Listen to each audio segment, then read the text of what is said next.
Ladies and gentlemen, please welcome today's guest speaker.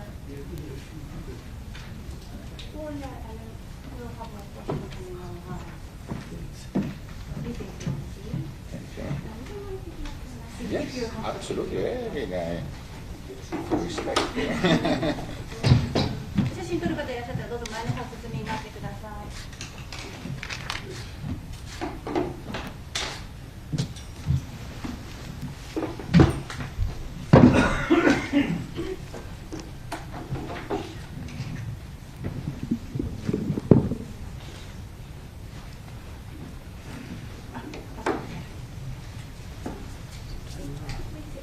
Yes. In favor of cameras.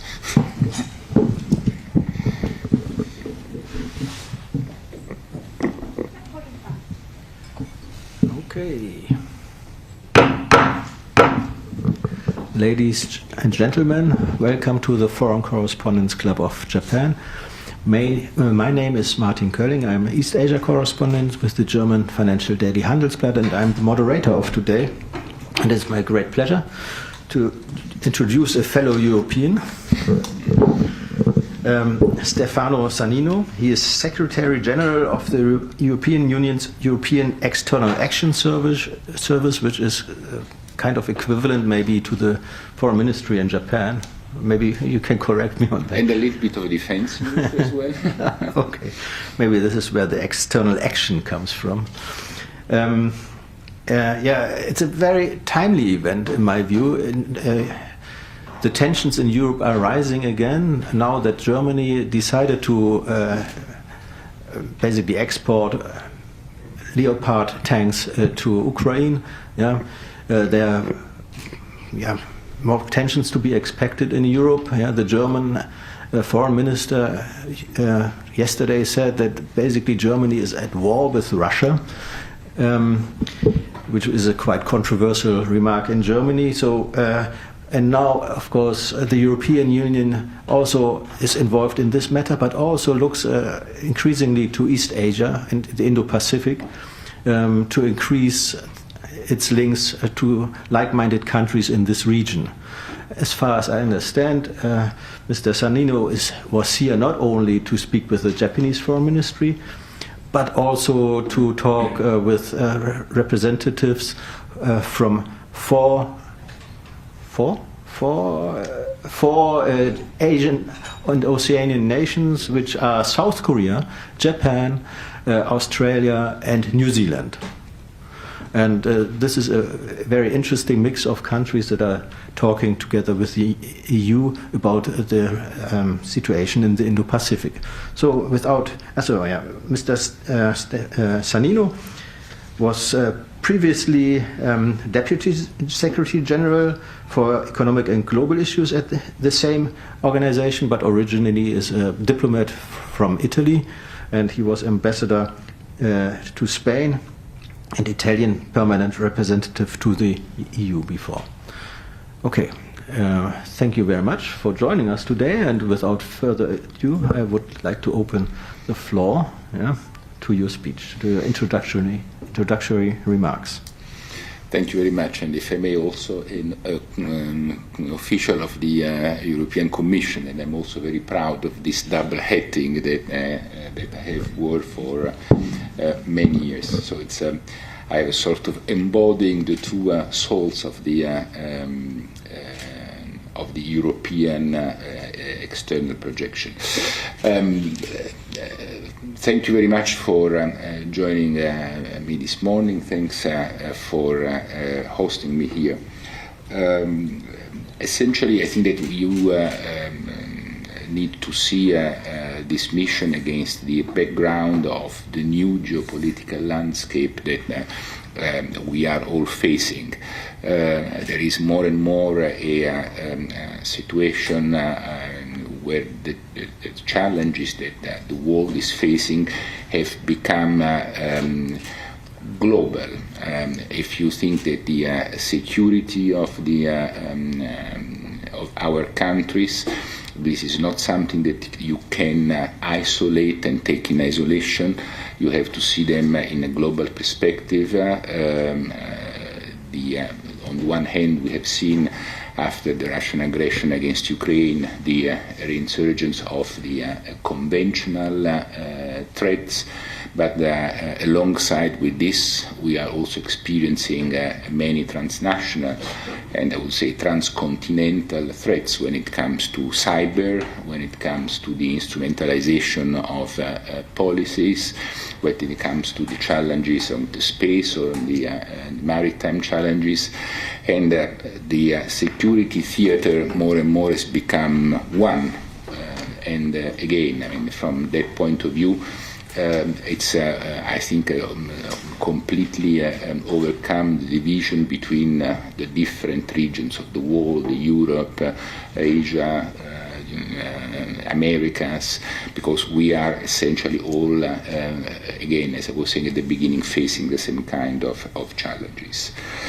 And that's why there is we have decided to move much more boldly in strengthening the relations with across the spectrum, but in this case particularly with Japan. Japan has been for a long time a key partner of the European Union. In the last few years, we have gone through a number of important agreements, the strategic partnership back in 2018, the economic partnership in the same year, but then the connectivity partnership, the Green Alliance, the digital partnership. And besides all that, there is also a lot of work that we are doing on the security aspects when it comes to the maritime sector with the work on the critical maritime routes in the Indo-Pacific, the joint naval exercise in the Indo-Pacific, the project to enhance the cooperation in the security sector in Asia with a number of exchanging among experts, the work that we are doing together in the space sector, in disinformation. All this to say that there is a very rich basis on which we are building and strengthening our common work. But we want to move, let's say, even further in this cooperation, especially again in this new complex and challenging geopolitical landscape. Japan is holding now the presidency of the G7. It's starting its 2 years term in the UN Security Council.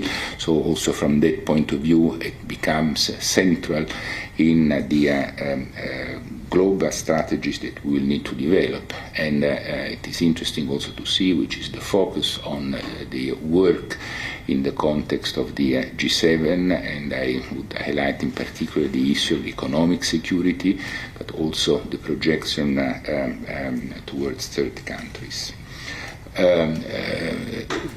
There is a part of the bilateral dimension. There is also a very important regional dimension.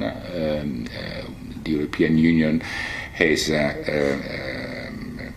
developed a Indo-Pacific strategy last year, and we are now rolling out and implementing this strategy. This is also very much in line with the work of Japan on free and open Indo-Pacific, and there are a lot of common elements from that point of view.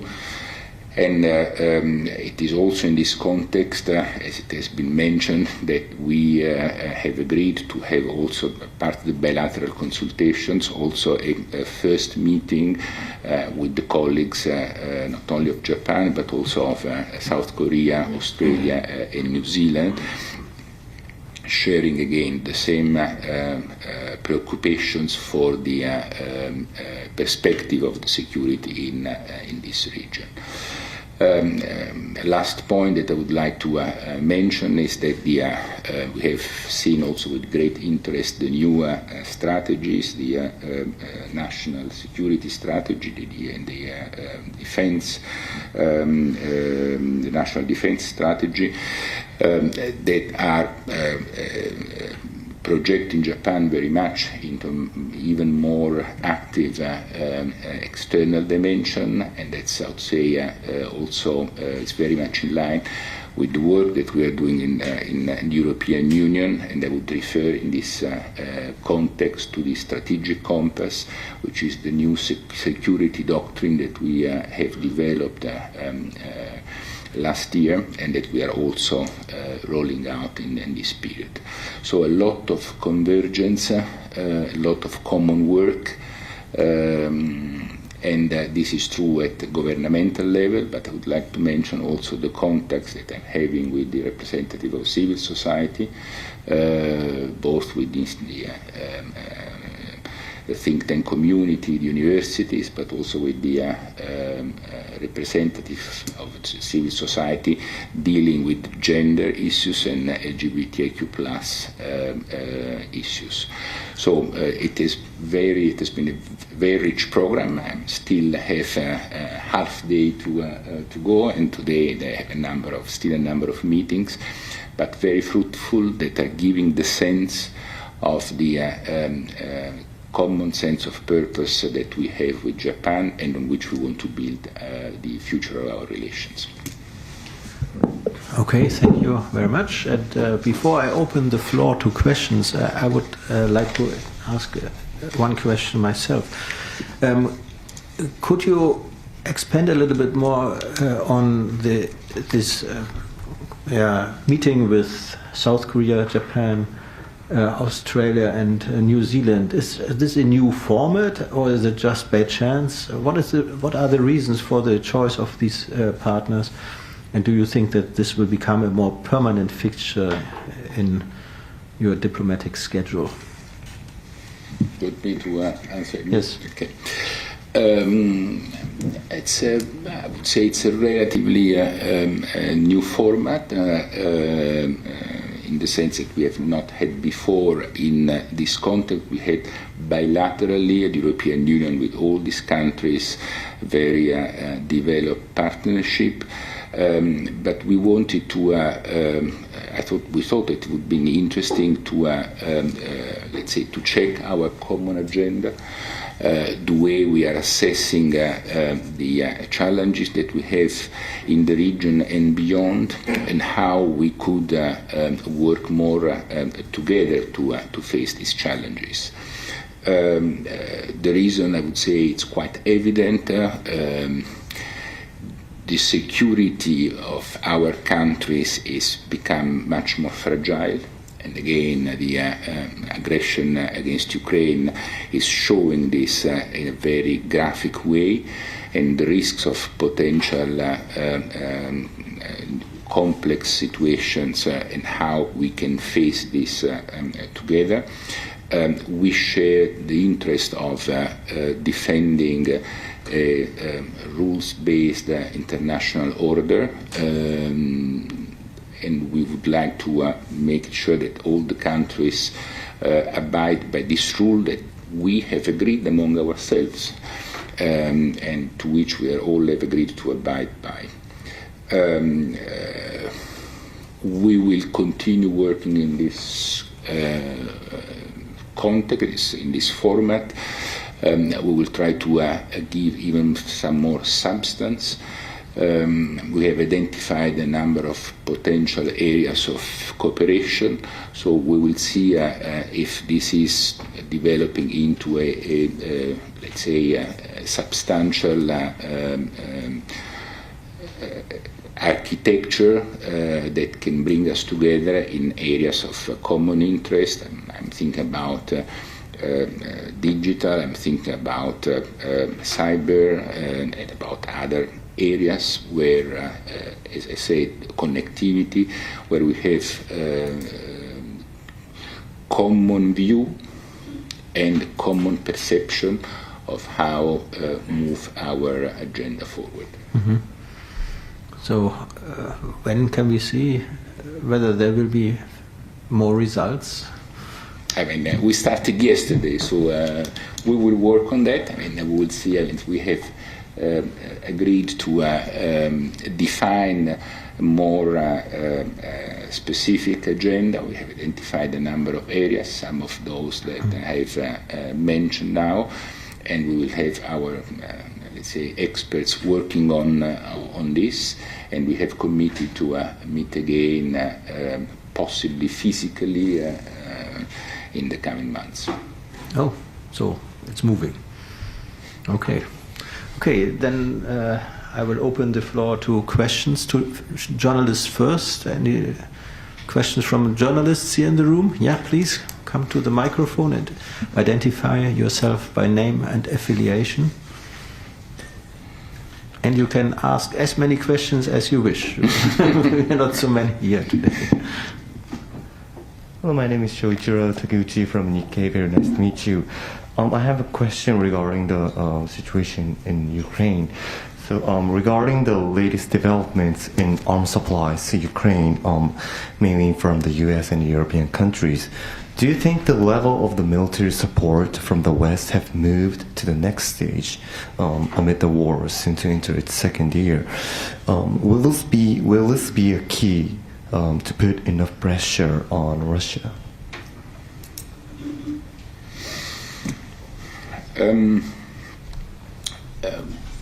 We have had since the very beginning of the war. We have felt the need to support Ukraine against this aggression. I mean, I don't want to repeat the standard formula, but it is true that it is an aggression which is completely unjustified and ungrounded. And we have seen it as not only an aggression in his own character, but also as again as a violation of the international order that we have given ourselves for the last 70 years. I think that this latest development in terms of arms supply is just an evolution of the situation and of the way Russia has started moving the war into a different stage. I mean, the indiscriminate attacks against civilians and against cities, so it's no longer military targets, it's no longer critical infrastructures, now it's targeting cities, people, citizens, and that's, I mean, it's just giving the possibility to the Ukrainians to defend themselves against this. So for me, it's not moving the war at a different stage, it's just giving the possibility of saving lives and allowing the Ukrainians to defend from these barbaric attacks. So what about the, how do you think about the delay or kind of hesitation in Germany's decision in the process of deciding to provide Leopard 2? I suppose the US was also initially cautious about providing tanks, but why do you think that the countries raise the level of the arm provisions here? And how would EU respond to this movement? Well, as I was saying, I mean, this is not that we have decided to raise the level. It has been Russia that has decided to move the war into a dimension that is going beyond the purely military targets. And from that point of view, it was evident that the support that Ukraine had been given was not sufficient to allow them to defend themselves from these attacks. Whenever you take this kind of decisions, there is always, let's say, a normal degree of caution about doing and taking these decisions. I think it's responsible to think about this, but I also have a very clear sense that within European Union there is a determination to support Ukraine, as we say, as much and as long as needed. We cannot accept that this aggression can prevail over the rights of the free country to preserve its own independence and territorial integrity. My last question regarding the Ukraine's accession to the EU membership. So Ukraine applied for the EU membership in February 2022 and was granted EU candidate status in June last year. So the Council has said that it will decide on further steps once Ukraine fulfill the condition outlined in the European Commission's opinion. So do you see any progress regarding Ukraine's accession? In what ways do you think improvements are still needed, such as in the development of a market economy in Ukraine? Yes, this has been a very important decision, and it has been taken with the I would say with the clear sense of the implications of this decision. We wanted to provide Ukraine the sense that the door to the European Union is open. It's what they have always looked for. At the end of the day, the war started much more for this than for any other consideration. The idea of having a country that would move steadily towards the European integration and to be an open and integrated economy with the European Union. There are a number of the enlargement process is as we say, a merit-based process. So you need to comply with a certain number of rules. There is a political decision, and that's the one that has been taken. But then there is a technical process because you need to integrate into a community of law, and hence you need to be ready to accept and introduce in the legislation the European component. That's why we have identified a number of areas in which Ukraine needs to work. And I have to say that it is quite striking that in spite of the circumstances and of the war that is ravaging the country, they have been extremely committed and very fast in starting working on this agenda. And there are areas where they have already produced some very concrete improvements. I'm thinking in particular to the justice sector. This does not mean that the work is completed. There is an adaptation of the legal system, of the economic system that needs to be implemented, and we will continue working together. But I think that the political signal is clear, and the commitment of the Ukrainian authorities also very clear, and that bodes well for the future. Any enlargement process is a process which is based on the commitment of the country. It's not just a commitment of one institution, of one government, because it's a long-term process, and hence you need to have the whole society backing it.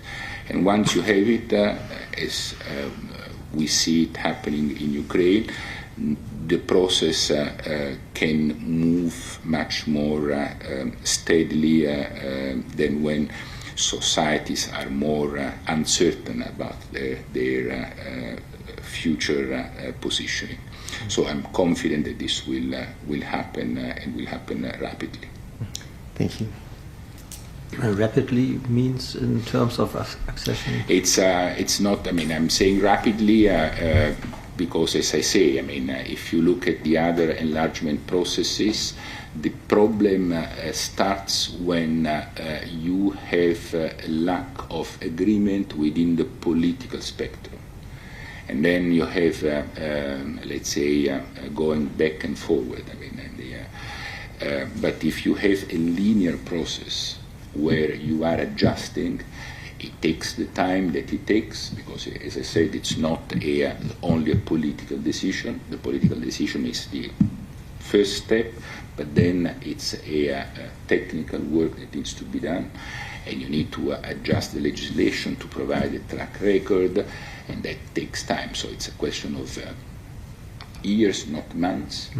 But once the direction is clear and you commit, then, I mean, it can be more rapid than in many other cases.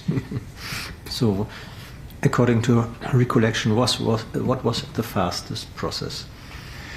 You remember? It's difficult to say, because, I mean, we have had different waves of enlargement, and over time the concept of enlargement has changed. I mean, the fastest process was the enlargement that brought in, let's say, the countries of Central and Eastern Europe, which was a process which was, let's say, done rapidly.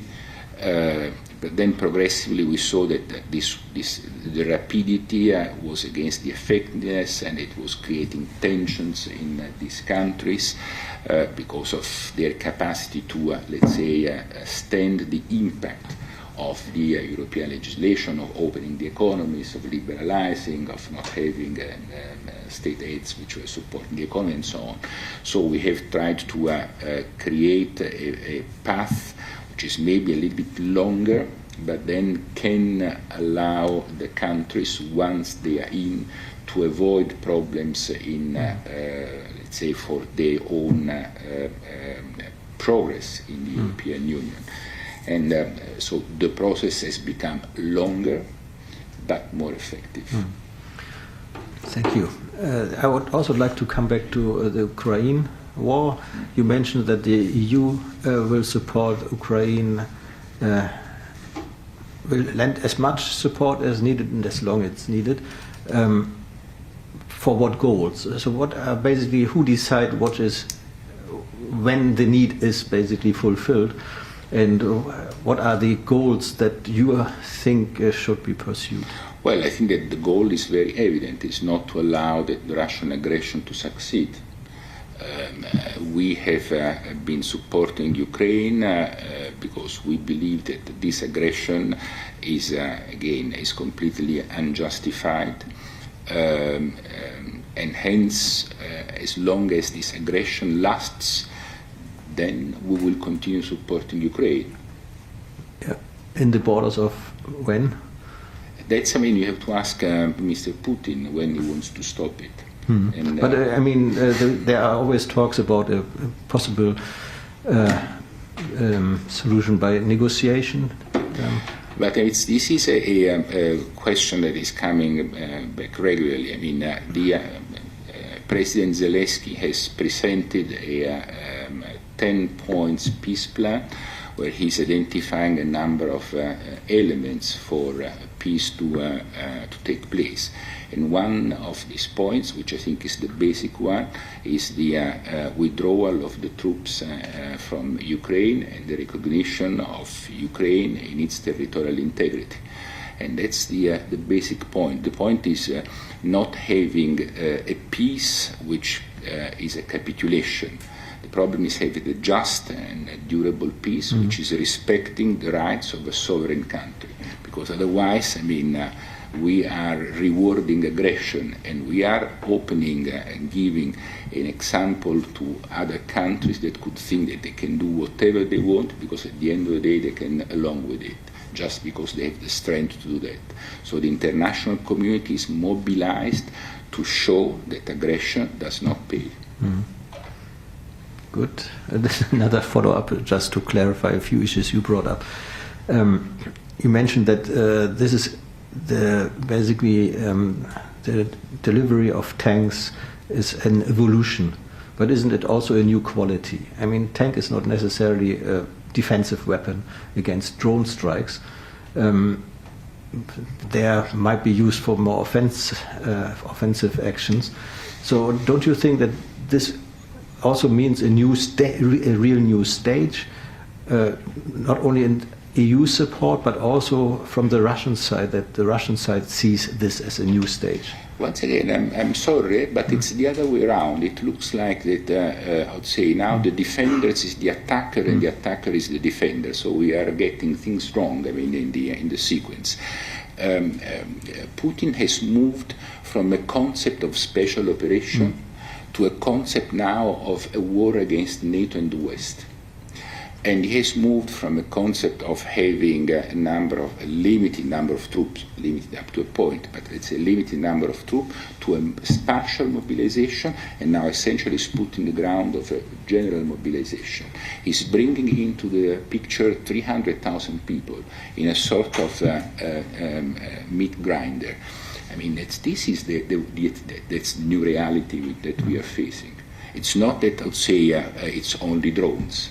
I mean, he's bringing on the ground hundreds of thousands of poor young boys and girls that know nothing about the war. And that's the way to defend from this new evolution. Once again, the evolution, it's not the evolution of the war, this is the response to the decision that even he himself had to, in his narrative, to change his initial narrative. So we are not speaking anymore about special operation to free up a country from a Nazi leadership. Now we are speaking about a war with NATO and with the West. Different story. I understand. So another question about Europe. Sorry. I'm here for that. From Anthony Rowley. He quotes a headline that the public opinion in Britain appears to be swinging against Brexit. In the event that Britain were to ask re-entry to the European Union, or at least some closer relationship, what would be the reaction in Brussels? I don't know. I think that I'd say we need to go step by step in this process. I think that what is important at this stage is to solve the issues that we have still open on the table in the different files, especially when it comes to the way we deal with Northern Ireland and the relationship between Northern Ireland and Ireland. So it's and that's where we are focusing a lot our work and our energy. And I think that this new government in UK is taking steps that we find positive in terms of providing concrete and pragmatic solutions to all these issues. We have seen, and that's I'm saying is in parallel to this work, we have seen that especially during this last year, the cooperation with UK in a number of files has become very relevant, very strong. The work that we are doing in common the reactions to the Russian aggression, the work on sanctions. We have seen again a lot of interest in cooperation, also in very sensitive sectors, and that's also creating let's say an environment of closeness, or greater closeness between EU and UK. And I think that we need to keep in mind that we share the same set of values, the same principle, a very close vision of what to do together. So I would say I will stop there in terms of stock taking of what is happening in between the EU and UK, and then let's see how things are moving in the future. I think it is important to recreate solid links between EU and UK, and then how this is going to be formalized. It's a decision of the UK governments, and we will see. Okay, but it's too early to go into a debate about the re-entering of UK into the European Union. But I think it's safe to say that the atmosphere of the talks and the relations has improved. It's safe to say this, yes. How much? I think it's moving in the right direction. Okay. Other questions from the floor? Also, associate members, maybe? No. Then I have another question, because you are in Japan. Mm-hmm. Yeah. I wonder a little bit about the relationship with Japan. Or I don't wonder, but I would like to know, basically, what the state of the relations is, and what do you think the future holds in terms of diplomatic relations, but since you are also partly basically the defense ministry of Europe, it seems, of military relations. Look, I was trying to give in my introductory remarks the sense of the depth and intensity of the relations between EU and Japan.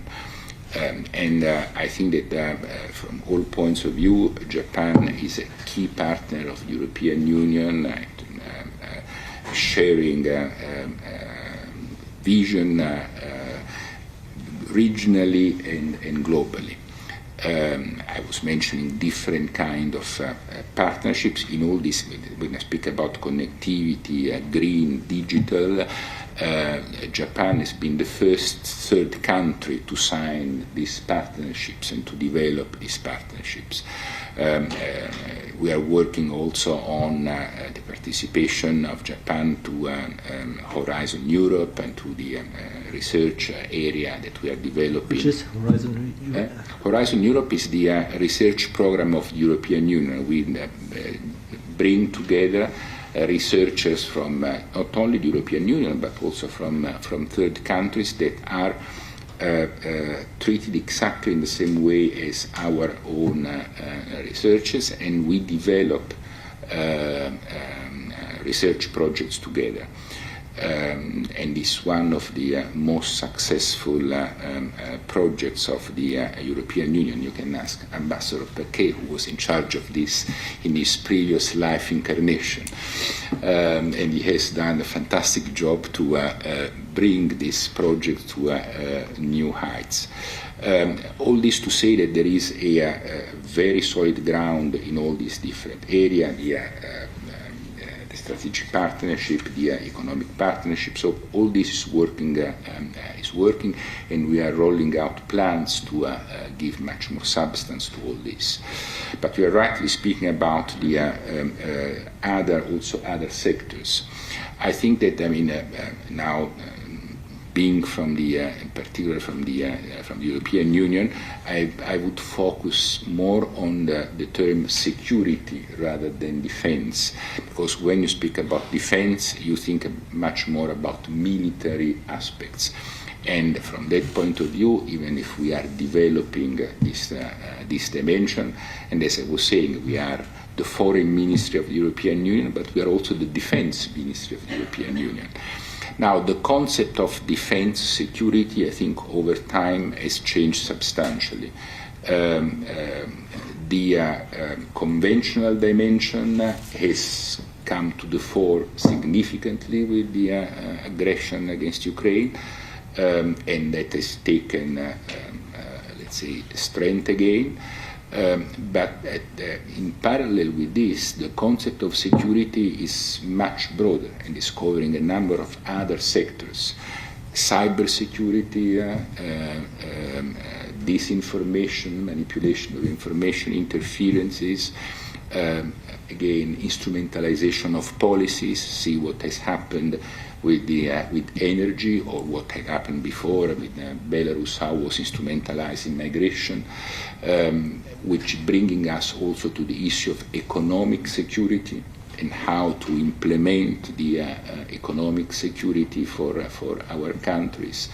The regulation of the space, that is now, there is essentially, it's a sort of area which is not really properly regulated, and it's of key importance because of the satellites, the defense of the maritime routes for our trade. So the concept has become much, much broader, but even the setting of standards and norms and how this is done is determining our security. So from that point of view, the European Union in all these sectors is a key actor. Again, we are developing also the military dimension. I was mentioning the strategic compass. In the strategic compass, we are working among many things, but just to mention two of them, which I think are particularly illustrative. One, the creation of rapid deployment capabilities in order to intervene in areas of crisis where NATO is not capable, willing, because to intervene. We have already a number of 18 missions and operations around the world, both military and civilians, that are doing this in Africa mainly, but also in the Western Balkans or in the Middle East. And the other component is the capacity to fill the capabilities gap of our military industry. And from that point of view, we are defining which are these gaps, and we have created an instrument, European Defence Fund, to help and support our industry to develop these capacities. But there is also another important instrument that we have given ourselves, which is the European Peace Facility, which has been the instrument through which we have supported the military the supply of military equipment to Ukraine. And it's not that much, I think it's quite relevant. We have now almost 3.7 billion euro mobilized for this purpose. But it's apart the financial support, it's also the political signal that the European Union as a whole has taken responsibility in this process, not leaving only a number of countries doing that. So also from that point of view, I think that we are, let's say, an important actor in terms of security and defense, and we want to develop even stronger this dimension with our Japanese friends. Mm-hmm. Is Japan a special partner in this regard? If you look at your other partners you're discussing with, I think of the joint fighter project with your home country Italy and the UK. What does this basically signify, this joint venture project, for the closeness of Japan and European security relations? I think that it's an important project, but it's important, more broadly speaking, the idea of, first of all, of the integration of our systems. I want to mention also the participation in the idea of Japan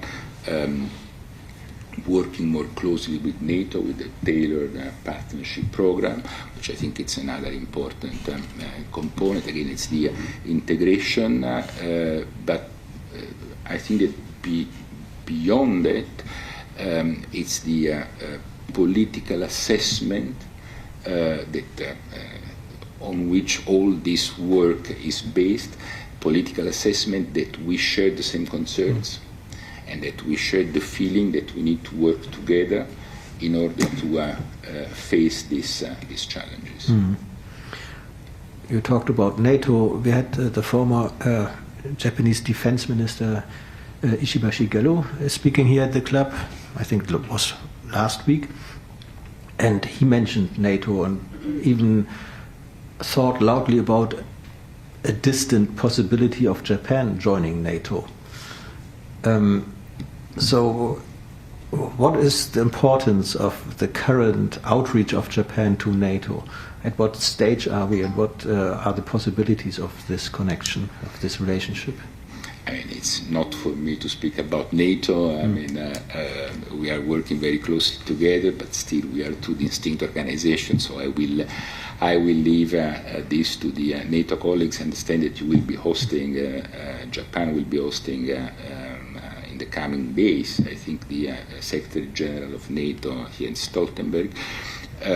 But I mean, seen from, let's say, a broader perspective, a broader security perspective, all the work that we can do together, including in the NATO context, it's welcome. Mm-hmm. And do you also increase then the day-to-day relations with Japan in defense and security matters? I think the Yomiuri wrote something about a hotline or something like this. I mean, I think that this is a little bit misinterpreted. I'm not speaking about the hotline in terms of military terms. I was speaking about the fact that we are increasing our communication with and our contacts with the Japanese friends, and in order to do this, we are also trying to explore the possibility of creating a communication secure line between Brussels and Tokyo, as we have also with other key partners. But it's not, again, hotline. It's physically an instrument to facilitate the contacts. We do it now. When we need to do it, I go to the German to the Japanese embassy in Brussels. But I think that it's more practical if I can have something in my own building. So secure means so that the Russians, the Chinese, and the Americans can't listening in. I mean, that in principle we can talk more freely. I mean, when you are on an open line, the risk of being heard is very substantial. When you are on a secure line, it's you are much more protected, and so you can be more outspoken in the way you approach a number of issues. So it's a pure, I would say, technical tools of communication. So I mean, because this has created some maybe some misunderstanding about what we were doing. Okay. Other questions from the floor? No? Then I have another question. I mean, we have time, so I will try to get as much out of you as possible. Regarding your security assessment of Asia in a broader context, not only Japan, but also Asia as a whole, East Asia, what are your biggest security concerns here in this region from the European point of view? Our concern is I would say more our aim is to preserve the stability of the region and to preserve the freedom of navigation and the creation of the development of a space where countries can work openly and freely among themselves and being connected more with the rest of the world, with the European Union in particular. That's the work that we are doing through our connectivity projects. So I would say more, I would put it more positively in terms of outlook, but the idea, as I said, is the preservation of the stability and of the openness and of the freedom of the region. What role does trade and interregional trade here in Asia play? I think especially of the very life of the very vibrant life of foreign free trade zones here in Asia. Yeah? RCEP, the Regional Comprehensive Economic Partnership, is just celebrated its first anniversary. So free trade in Asia is expanding. So what do you think of this development, and how can the EU benefit from these developments? Well, we I'd say the European Union has always been a very strong supporter of trade and free trade, and that's why we are developing a network of free trade agreements with a number of countries around the world, and that includes also Southeast Asia, Singapore, New Zealand, Vietnam. Now the negotiations that we are having with Australia. So there is the economic partnership agreement with Japan. So there is a very strong and solid network of agreements. We have also exploring the possibility of a free trade agreement with ASEAN. Complex, considering the complexity of the ASEAN region, but this is a key part of the work that we are doing, and that we want to develop. The idea again of free trade for us, it's a driver for growth and for stability and for integration of communities. And do you have any assessment about the different free trade agreements here in this area, and what role they can play for the stability here in the region, like RCEP, like CP, TPP? I think that again, I mean, the larger the network and the more comprehensive the network, the better it is. And in any case, when you have a free trade agreement with one region, let's say you extend the benefits almost naturally also to other regions. So for us, the development of this network is extremely important, and that's why we want to enhance the work from this point of view. And even when it comes to the economic security aspects, in the European Union, we have identified the component of the free trade agreements of one of the key elements of economic security. You mentioned negotiations with ASEAN countries. Here in Asia, you sometimes hear that one hurdle are the relatively high demands of the European Union in terms of labor issues, human rights issues, maybe environmental issues. Sometimes some people even say this is a kind of new protectionism from Europe. So how do you think we can overcome these issues?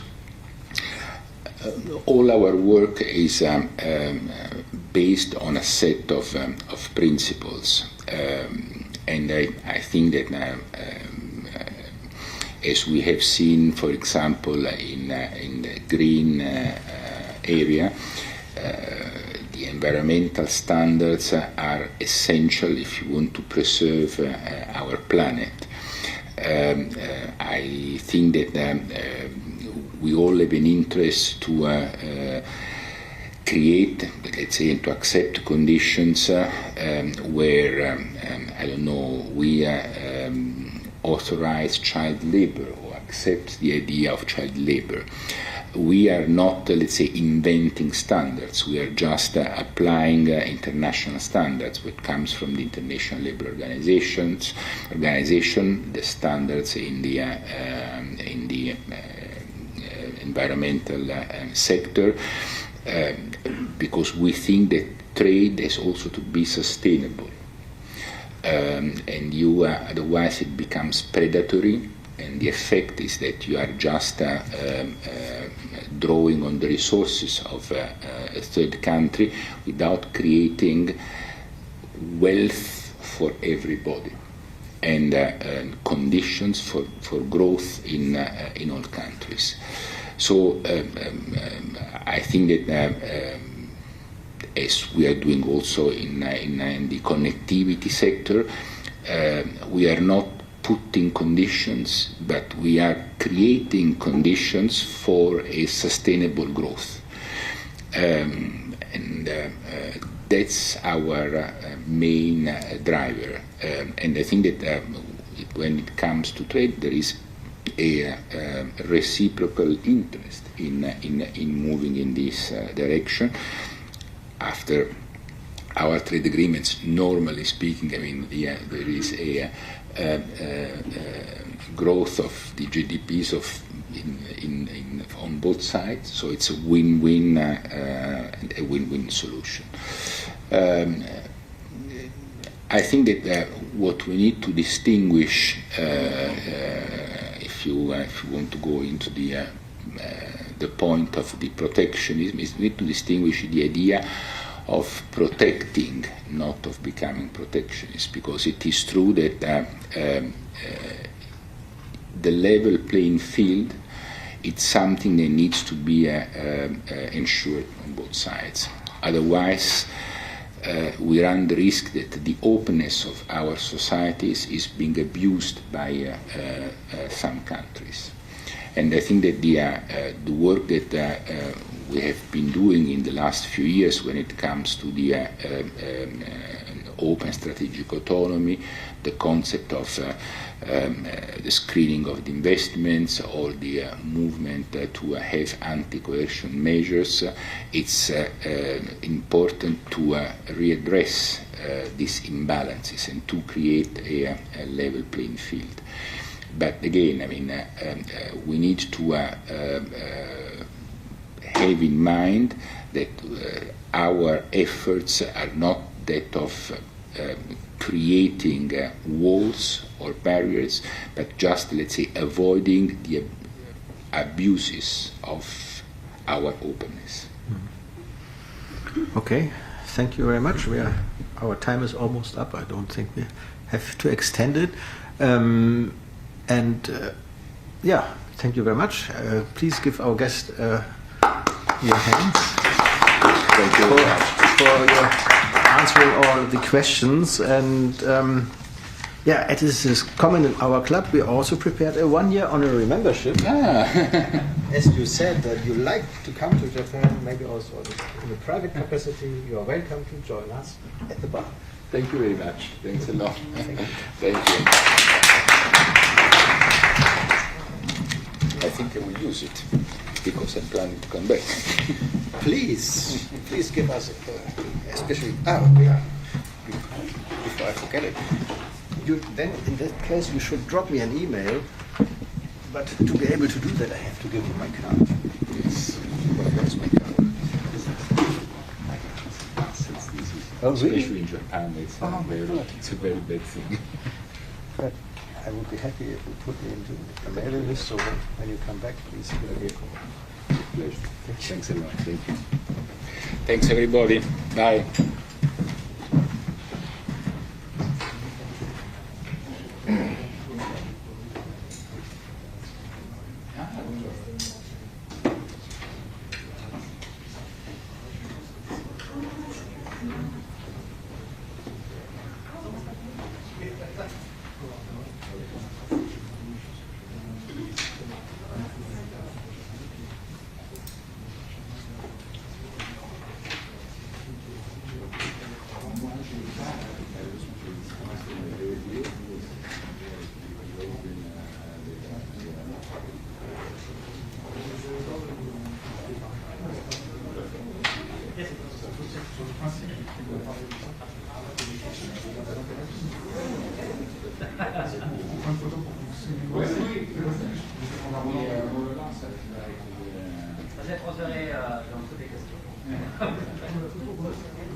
Très bien, merci, bon séjour à Tokyo. Et puis je vais avec... Merci beaucoup.